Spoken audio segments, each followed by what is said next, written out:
the most exciting scientific findings of the past half-century has been the discovery of widespread trophic cascades. A trophic cascade is an ecological process which starts at the top of the food chain and tumbles all the way down to the bottom. And the classic example is what happened in the Yellowstone National Park in the United States when wolves were reintroduced in 1995. Now, we all know that wolves kill various species of animals, but perhaps we're slightly less aware that they give life to many others. Before the wolves turned up, they'd been absent for 70 years. That the numbers of deer, because there was nothing to hunt them, had built up and built up in the Yellowstone Park, and despite efforts by humans to control them, they'd managed to reduce much of the vegetation there to almost nothing. They'd just grazed it away. But as soon as the wolves arrived, even though they were few in number, they started to have the most remarkable effects. First, of course, they killed some of the deer, but that wasn't the major thing. Much more significantly, they radically changed the behavior of the deer. The deer started avoiding certain parts of the park, the places where they could be trapped most easily, particularly the valleys and the gorges. And immediately those places started to regenerate. In some areas, the height of the trees quintupled in just 6 years.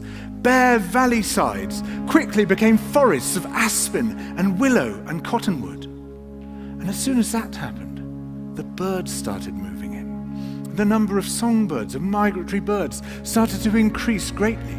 The number of beavers started to increase because beavers like to eat the trees. And beavers, like wolves, are ecosystem engineers. They create niches for other species. And the dams they built in the rivers provided habitats for otters and muskrats and ducks and fish and reptiles and amphibians. The wolves killed coyotes, and as a result of that, the number of rabbits and mice began to rise, which meant more hawks, more weasels, more foxes, more badgers. Ravens and bald eagles came down to feed on the carrion that the wolves had left. Bears fed on it too, and their population began to rise as well, partly also because there were more berries growing on the regenerating shrubs. And the bears reinforced the impact of the wolves by killing some of the calves of the deer. But here's where it gets really interesting. The wolves changed the behavior of the rivers. They began to meander less. There was less erosion. The channels narrowed, more pools formed, more riffle sections, all of which were great for wildlife habitats. The rivers changed in response to the wolves.